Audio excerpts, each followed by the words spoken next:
baquvvat, zabardast o'tib chiqadi. Kilovatli bo'ladi. Inverterimizga ko'rishimiz mumkin. Bu yerda 7,5 kilovat quyosh panelini pulasi bo'ladi ekan. Zapasi bo'ladi har doim. O'ta masalan 5 kilovat 5 kilovat qo'ymasdan bunga 7,5 kilovat yo'qmasam 7 kilovat bo'lsa ham bo'ladi. 7 kilovat bo'lsalaring. Assalomu alaykum qadrli obunachilar. Ko'rishingiz mumkin biz Farg'ona shahar Turvat tumanida 12-sonli maktabga 5 kilovatli quyosh panel stansiyasini o'rnatib berdik. Shunaqangi ko'rinishda chiqdi. Azimutimiz shu joyga to'g'ri kelganligi uchun o'sha g'arbga, janubga qaratib o'rnatib berdik.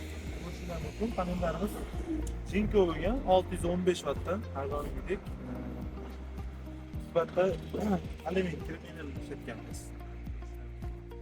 Juda ham baquvvat, zabardast o'tib chiqadi.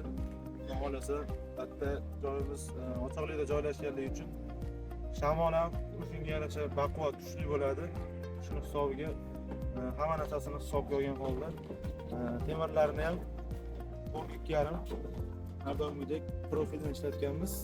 Zangga qarshi kraskalar shunaqangi chiroyli ko'rinishda o'rnagan. Panellarimiz gradusi 32 gradusga o'rnatganmiz. Yozda ham, qishda ham effektimiz yaxshi bo'lishi uchun.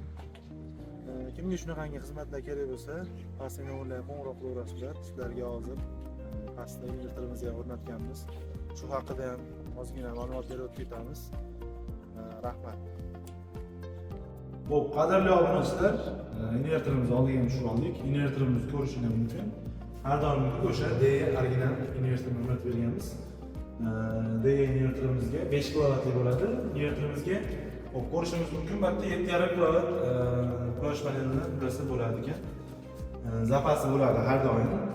O'ta masalan 5 kilovat 5 kilovat qo'ymasdan bunga 7,5 kilovat yo'qmasam 7 kilovat bo'lsa ham bo'ladi. 7 kilovat bo'lsalaring bunda masalan abitdan kelgan ish koeffitsiyentiga tushib ketadigan bo'lsa, agar 7,5 bo'lsa 6 kilovat qo'yiladigan bo'lsa, abitdan keyin ham yaxshi o'zini effektini berib turadi. Shunaqangi ko'rinishi chiroyli bo'lib chiqqan. Ko'rishingiz mumkin. Bu yerda 32 amperlik polis avtomatimiz o'rnatib berganmiz. Davlat toki kirish uchun.